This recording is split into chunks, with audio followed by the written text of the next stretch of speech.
Welcome back, everyone, to another deep dive here on the CMF Conspiracies podcast. Today, we're going deep into the Arkansas swamps Yeah. to unravel a mystery that's been haunting folks for decades, the Fouke Monster. Oh, yeah. It's a fascinating case. This creature, it's sometimes called the Boggy Creek Monster Right. or Swamp Stalker. Yeah. It's kind of like a southern cousin to Bigfoot. Yeah. But with its own, unique twist. Exactly. Yeah. And, you sent me a ton of great material for this one. Articles, eyewitness accounts, even a whole website dedicated to this creature.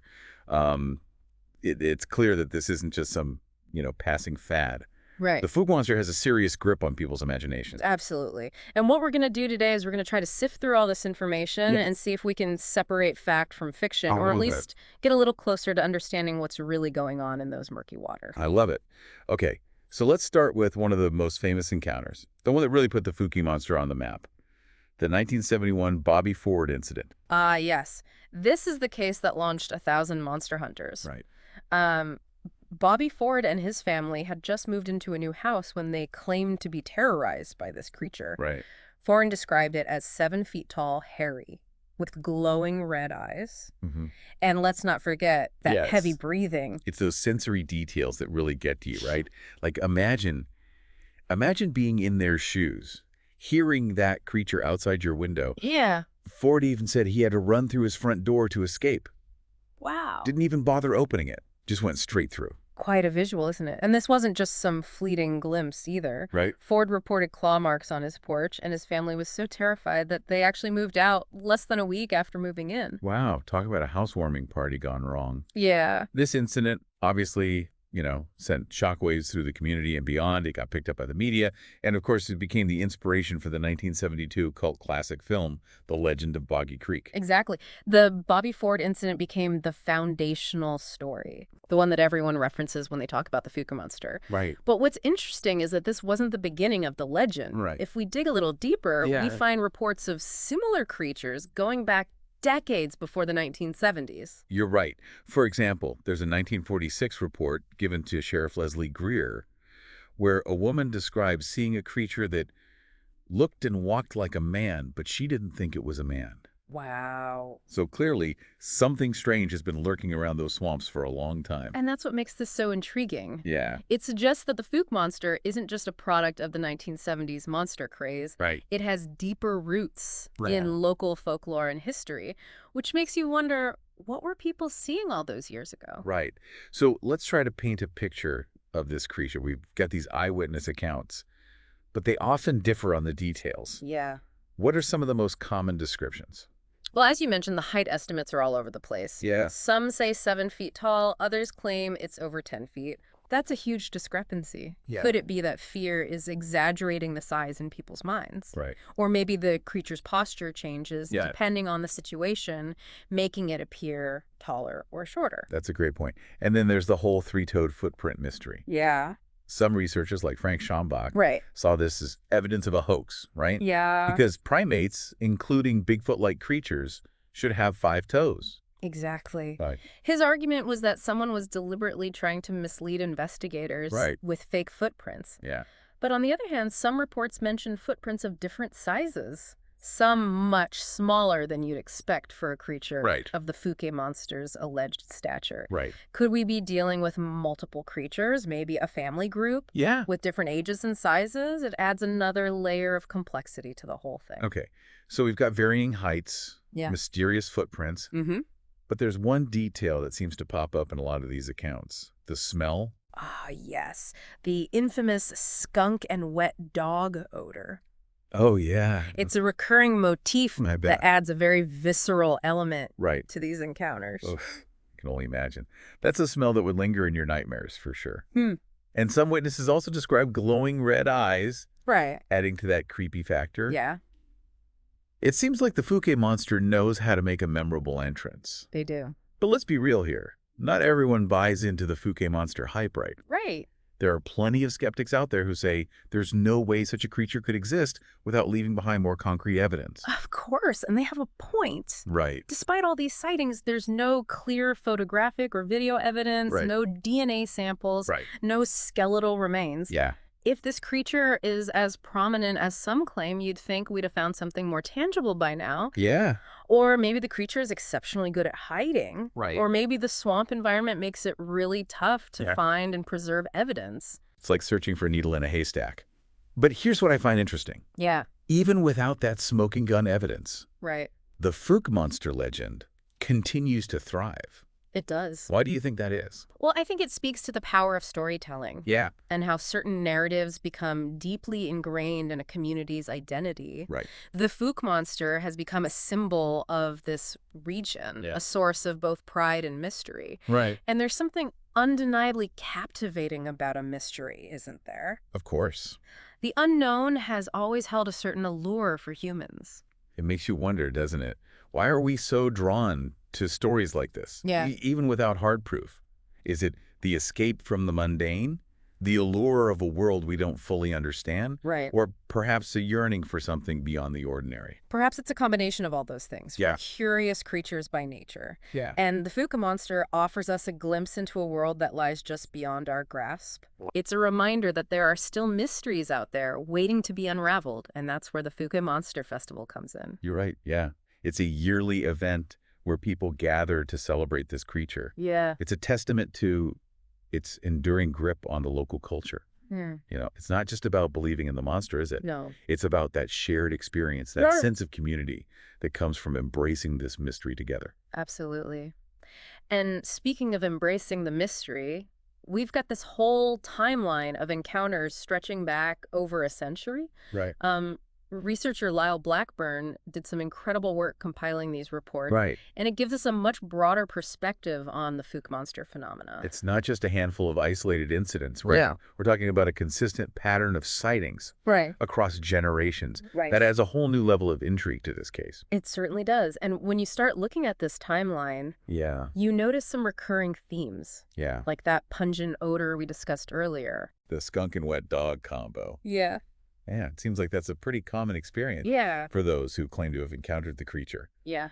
I'm curious, though, about those three-toed tracks. We talked about how some researchers see them as evidence of a hoax, but there are also reports of different footprint sizes, Yeah. some much smaller. Right. How can we reconcile those conflicting details? Well, one possibility is that we're not dealing with just one creature, but with multiple individuals of varying ages and sizes. Right. Imagine a family group, perhaps, with younger members leaving smaller tracks. All right. Or maybe it's a completely different creature altogether. Right. One that just happens to share some characteristics with the larger Fouke monster.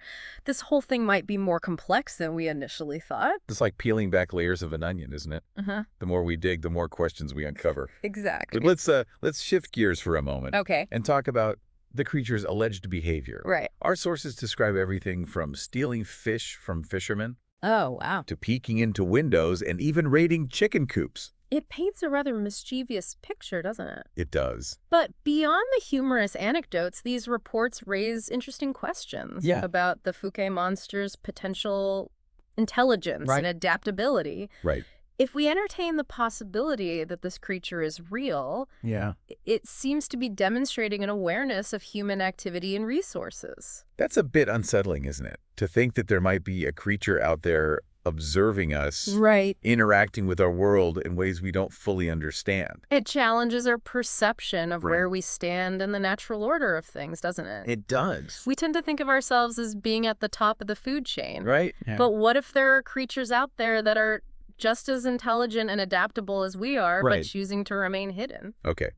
So we've got this creature that's stealing fish, peeking into windows. But are there any reports of aggressive behavior? Anything that goes beyond those relatively harmless activities? While there are accounts of the Fouke monster being startled or even feeling threatened by humans, reports of actual physical aggression are relatively rare. Okay. One notable exception is, of course, the Bobby Ford incident we discussed earlier. Right. But even in that case, the details are a bit murky. Right. It's hard to say for certain whether the creature was intentionally attacking or simply reacting out of fear or self-defense. You know, that's an important point to consider. Yeah. We often interpret animal behavior through a human lens, but what if the creature's motivations are completely different from what we assume? We can't project our own emotions and intentions Oh. onto this creature. Yeah. It's a reminder that we're dealing with the unknown, Right. with something that might operate according to rules we don't yet understand. So are we supposed to believe that the Fouke Monster is just some misunderstood gentle giant? Not necessarily. It's Okay. not about labeling it as good or bad. It's about acknowledging the limitations of our understanding Right. and being open to the possibility Yeah. that this creature's behavior Right. might be driven by instincts and motivations Yeah. that are completely foreign to us. I guess it's a bit like trying to understand an alien species, isn't it? Right. We might observe their actions, Right. but we can't truly comprehend their thought processes or their intentions. Right. It's a humbling reminder It is. of how much we still have to learn Yeah. about the world around us. Precisely. And that's what makes this whole deep dive so fascinating. Yeah. We're piecing together a puzzle with missing pieces, Right. trying to make sense of something Yeah. that might defy our conventional understanding. But even with those missing pieces, the Fouke Monster continues to spark our imaginations, doesn't it? Yeah. It challenges us to question what we think we know and consider the possibilities that lie beyond the realm of the familiar. And those possibilities are where things get really exciting. What if there are creatures out there that we haven't even imagined? Right. Creatures that challenge our scientific understanding Yeah. and force us to rethink our place in the natural world. I'm thinking about the connection to Bigfoot that we touched on earlier. Both creatures are described as large, hairy bipeds, Yeah. often lurking in remote forested areas. There are definitely some overlaps in the eyewitness accounts Yeah. and even some shared details like that pungent odor. Right. And we can't ignore the three-toed footprint issue. Sure. While it's considered an anomaly in most Bigfoot reports, Right. there are actually a handful of cases from other regions that also mention three-toed tracks. Wow. It's a detail that seems to link the Fouke Monster to the wider world of cryptozoology, Right? a field dedicated to the study of creatures whose existence hasn't been scientifically proven. Right. It's a fascinating area of research, It is. full of passionate individuals Yeah. who are pushing the boundaries Yeah. of what we think is possible in the natural world. That's an important point to bring up, right? Yeah. We're not just dealing with isolated folklore here. Right. The Fouke Monster, whether real or not, connects to a larger network Right. of similar creatures and unexplained phenomena Yeah. that are reported all over the world. Yeah. It's part of a global conversation about the limits of our knowledge Right. Yeah. and the mysteries that still await discovery. And that's what makes this whole discussion so compelling, isn't it? Yeah. It forces us to confront the unknown, Right. to acknowledge that we don't have all the answers. It's a reminder that the world is still full of surprises and that perhaps the most captivating stories are the ones that leave us with more questions than answers. Right. Speaking of questions, I'm curious to hear what you make of the possible link between the Fouke Monster and Bigfoot. Okay.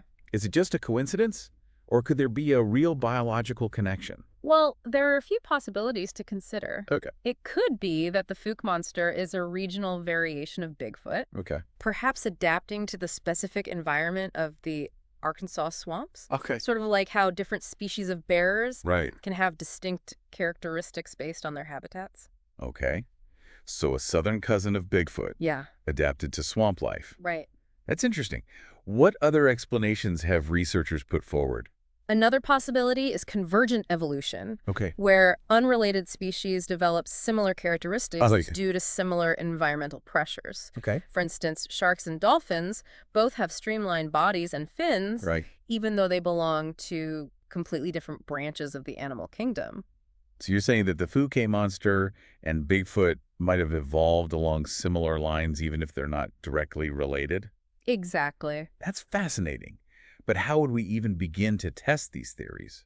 We're still missing that definitive proof, that piece of evidence that would settle the debate once and for all. You're absolutely right. Without concrete evidence, it's all just speculation. But here's where it gets really interesting. Some researchers believe that the Fouke Monster might be a relic hominoid, Okay. a surviving member of an ancient human lineage Okay. that was thought to be extinct. Wait, are you saying that the Fouke Monster could be a missing link in human evolution? It's a controversial theory, Right. but one that some researchers take very seriously. Wow. They argue that certain features, Yeah. like the three-toed footprints and the creature's reported intelligence, Right. could point to a species Yeah. that branched off from the human family tree long ago. This is where we really enter the realm of cryptozoology, Right. where the lines between science, folklore, and speculation can become blurred. This is mind-blowing stuff. So we've got Bigfoot's cousin, Yeah, convergent evolution, and now a potential missing link in human evolution. right. It seems like the further we go down this rabbit hole, the more complex the Fouke Monster becomes. That's the beauty of it, isn't it? Yeah. It constantly challenges our assumptions. Right. And forces us to expand our understanding of what might be possible. Yeah, it really makes you wonder what else might be out there. Exactly. And that's the exciting part. Yeah. The Fouke Monster, regardless of its true nature, Right. opens up a world of possibilities. Oh, yeah. It forces us to confront the limits of our knowledge Right. and to consider that there might be creatures out there Yeah. that we haven't even begun to imagine. You know, we've been talking a lot about the scientific aspects of this mystery, Right. the evidence, Yeah. the theories, but I think it's important to remember the human element as well. Absolutely. Yeah. The Fouke Monster isn't just a biological enigma.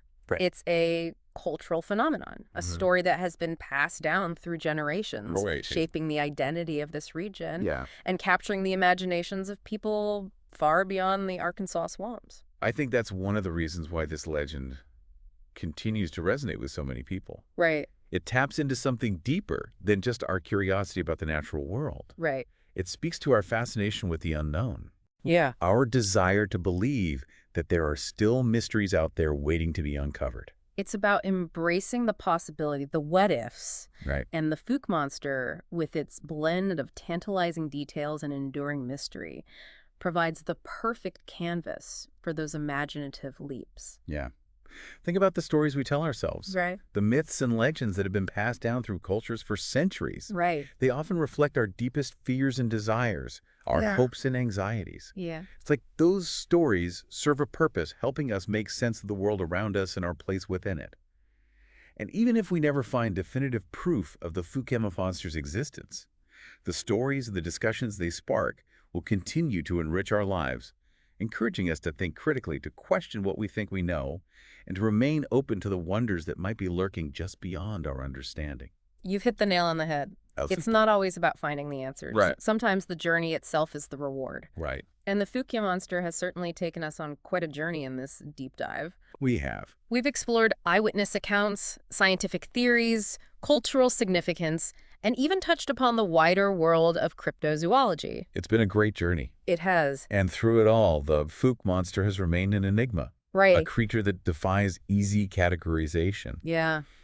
It's a reminder that the world is a vast and mysterious place, full of surprises and wonders that are still waiting to be discovered.